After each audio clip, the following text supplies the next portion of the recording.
Shalom bien-aimés dans le Seigneur, c'est encore moi, votre serviteur Ngawala Francis. Comme j'aime bien le dire, le mari de maman Nana. Ce matin, j'aimerais parler avec vous sur l'impact de l'obéissance dans le combat spirituel. En quoi est-ce que l'obéissance peut être bien dans le combat spirituel? Qu'est-ce que l'obéissance ajoute comme valeur ajoutée dans le combat spirituel? Prenez avec moi Genèse 12, versets 1 à 3. C'est un passage que tout le monde connaît. L'Éternel dit à Abraham, va-t'en de ton pays, de ta patrie, et de la maison de ton père dans le pays que je te montrerai. Alors, je ferai de toi une grande nation, je te bénirai, je rendrai ton nom grand. Je bénirai ceux qui te béniront, et je maudirai ceux qui te maudiront. Ainsi de suite jusqu'au verset 4, là où la Bible dit que l'Éternel était avec lui lorsqu'il est sorti de Charan.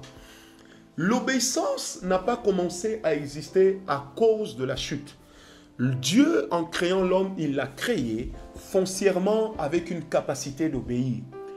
Le premier geste d'obéissance que Dieu avait demandé à l'homme, c'était celui de ne pas manger le fruit de l'arbre interdit, qui était celui de la connaissance du bien et du mal.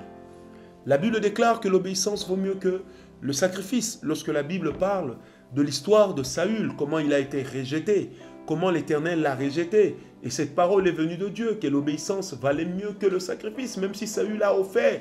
Mais Dieu voulait d'abord que Saül obéisse à ce qui était écrit.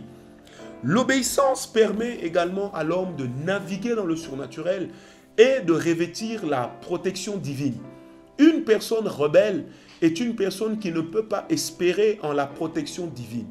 Une personne rebelle est une personne qui ne peut pas penser ou croire que Dieu sera avec lui dans ce qu'il fait. Eh bien, l'Éternel, c'est l'ennemi de l'obéissance. N'oubliez pas que Dieu a fondé sa parole sur des principes, des préceptes, des lois. Ça veut dire sur des choses dont la valeur, dont l'application ne change pas. Amen. Si hier, il était de ces choses qui étaient interdites, aujourd'hui le monde tente à les vulgariser et à les libéraliser, revenons à la parole de Dieu. Peu importe ce que votre nation sort comme loi, mais la parole de Dieu doit avoir la primeur en vous dans la gestion de votre souveraineté. L'obéissance vaut mieux que le sacrifice. Une personne obéissante est une personne très importante parce que l'obéissance a commencé dans le jardin d'Éden.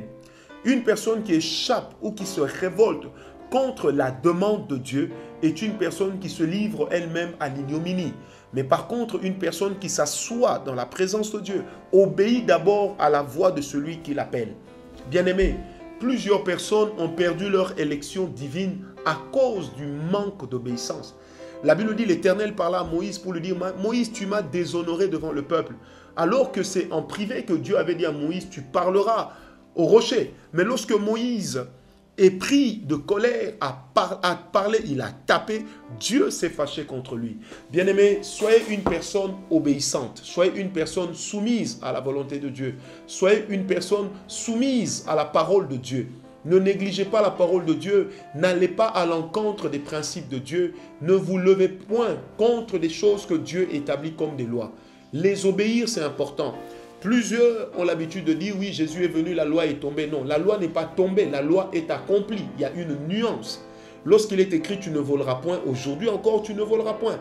Lorsqu'il est écrit, tu ne convoiteras pas les biens de ton prochain, premièrement sa femme. Bien-aimé, aujourd'hui, cette parole est encore valable. Lorsqu'il est écrit, tu ne tueras point, ça veut dire tu ne mettras pas du poison pour tuer ton frère. Tu n'useras pas d'un comportement d'empoisonnement pour nuire à la destinée de ton frère, à la destinée de ta soeur ou de ton époux.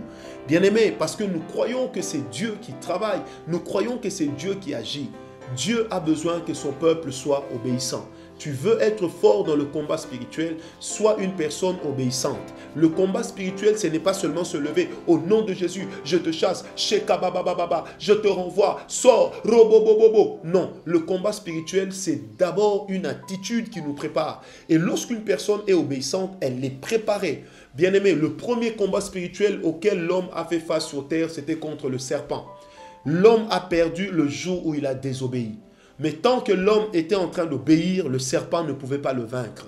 Bien-aimé, reviens au pied de Jésus. Reviens au bon sentiment.